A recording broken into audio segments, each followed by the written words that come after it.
ధాన్యం కొనుగోలులో దగా చేస్తే వేటు. అన్ని జిల్లాల్లో కలెక్టర్లు తమ పరిధిలోని మార్కెట్లు, ధాన్యం కొనుగోలు కేంద్రాలను పరిశీలించి రైతులకు ఇబ్బంది లేకుండా కొనుగోలు సజావుగా జరిగేలా చూడాలని, కనీస మద్దతు ధర అమలయ్యేలా చూడాలని, ధాన్యం కొనుగోళ్ల ప్రక్రియను ఏ రోజుకు ఆ రోజు రాష్ట్ర స్థాయి నుంచి పర్యవేక్షించాలని చెప్పేసి రేవంత్ రెడ్డి అంటున్నాడు. కనీస మద్దతు ధర చెల్లించని మిల్లర్లు, ట్రేడర్ల లైసెన్సులు రద్దు చేయాలి. కస్టమ్ మిల్లింగ్ నిలిపేసి బ్లాక్ లిస్టులో పెట్టండి. సీఎం రేవంత్ రెడ్డి హెచ్చరిక. ధాన్యం సేకరణపై జరిగిన సమీక్షలో అధికారులకు ఆదేశాలు. ధాన్యాన్ని మార్కెట్లకు తరలించే ముందు ఆరబెట్టాలని అన్నదాతలకు విజ్ఞప్తి. మార్కెట్ యార్డుల్లో అందుకు అవసరమైన ఏర్పాట్లు చేయాలని సూచన. తప్పుడు ఫిర్యాదులు, ఉద్దేశపూర్వక కథనాలపై అప్రమత్తం. మంచినీటి సరఫరాలో ఇబ్బందులు రావద్దు అని చెప్పేసి సీఎం రేవంత్ రెడ్డి చెప్తున్నాడు.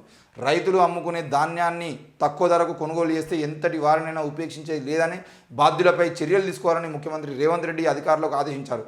మరి రైతులను మోసం చేస్తే మిల్లర్లపై కఠినంగా వ్యవహరించాలని సీఎం సూచించారు. వ్యవసాయ మార్కెట్ యార్డుల్లో తక్కువ ధరకు ధాన్యం కొనుగోలు చేసే మిల్లర్లు, ట్రేడ్ లైసెన్సులను రద్దు చేయాలని, కస్టమ్ మిల్లింగ్ నిలిపివేసి బ్లాక్ లిస్టులో పెట్టాలని సీఎం ఆదేశించారు. పౌర సరఫరాల శాఖ మంత్రి ఉత్తమ్ కుమార్ రెడ్డి, సమాచార శాఖ మంత్రి పొంగులేటి శ్రీనివాసరెడ్డిలతో కలిసి సీఎం రేవంత్ అధికారులతో ధాన్యం కొనుగోలు, తాగునీటి సరఫరాపై సమీక్షించారు.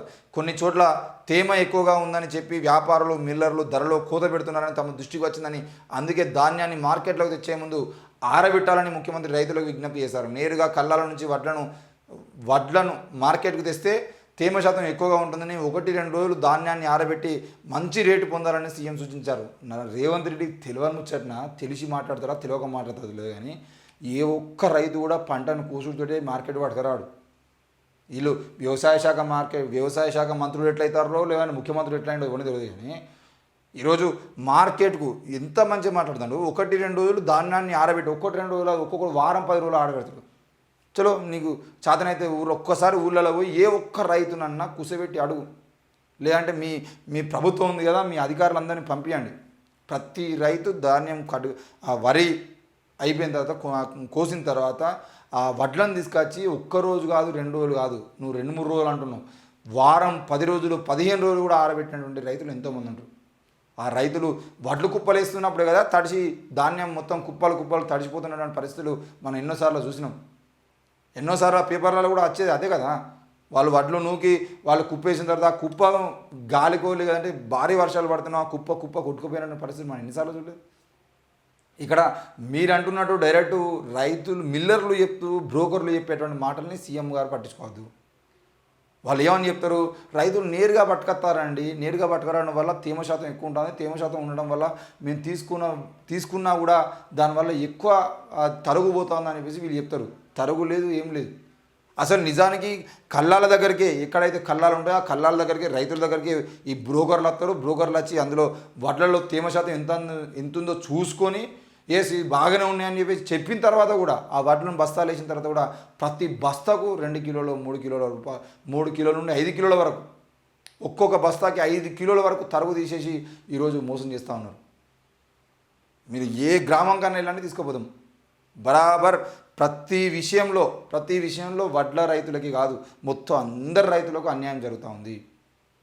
ఈ ఉత్తమ్ కుమార్ రెడ్డి తెలియదా, ఇక్కడ నల్గొండ జిల్లాలో జరిగేటువంటి కేవలం వడ్లతోని ఈరోజు కోట్ల రూపాయలు సంపాదిస్తున్నటువంటి కాంట్రాక్టర్లు ఎవరో తెలియదా.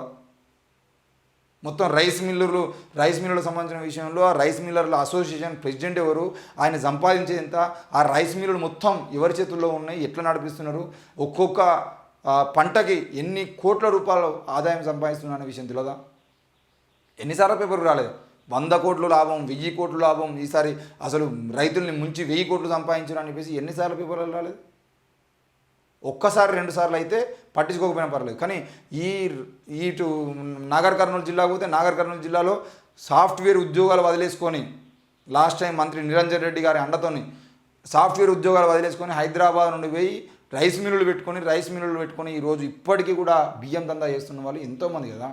రాత్రి మొత్తం పౌర సరఫరాల శాఖకు సంబంధించిన బియ్యం వీళ్ళు వడ్లు తీసుకోవాలి, పౌర సరఫరాల శాఖకు అంటే వడ్లను బియ్యంగా మార్చి అమ్మాలి. కానీ ఈ గవర్నమెంట్కి అమ్మేటువంటి బియ్యంలో సగం కూతబెట్టి అది వేయింది, ఇది వేయింది, మొత్తం ఖరాబ్ అయినాయి, ఇవి ఖరాబ్ అయినాయి అని చెప్పేసి వాటిని దాచిపెట్టుకొని వాటన్నిటిని సన్న బియ్యంగా మార్చి ఆ సన్న బియ్యాన్ని రాత్రి తరలిస్తున్నటువంటి పరిస్థితి ఎన్ని రైస్ మిల్లులు చేస్తారు. ఒక్కసారన్నా మీరు అధికారంలోకి వచ్చిన తర్వాత ఒక్క రైస్ మిల్లు మీద దాడి చేసిరా, అధికారులు పోయి చెక్ చేసిరా, ఏముండదు. మళ్ళీ రైతులకు సలహాలు ఇస్తా అంటారు. ఒకటి 2 రోజులు ఆరబెట్టి తీసుకురావాలండి. ఆరబెట్టకుండా ఎవడు పట్టుకురారండి. అది ముఖ్యమంత్రి స్థాయిలో ఉన్నటువంటి వ్యక్తి కనీసం ఆ సోయి కూడా లేకుండా మాట్లాడితే ఎట్లా? ఈరోజు రైతులు ఎన్ని రోజులు నానబెడుతున్నారు, ఎన్ని రోజులు వాటిని ఎండబెడుతున్నారు. ఎండబెట్టిన క్రమంలో సమయానికి వర్షం అనుకోకుండా వర్షం వచ్చేదంటే వాళ్ళు తడిసి ఎంత ఇబ్బంది పడుతూ ఉన్నారు. మరి తడిసిన వడ్లకు మేము మద్దతు ధర ఇస్తామని చెప్పేసి ఒక్కసారైనా ప్రకటించిరా? ఈరోజు వడ్లకి ఎంత రేటు ఉన్నో తడిసిన వడ్లకు కూడా అంతే రేటు ఉంటాయి కంపల్సరీ.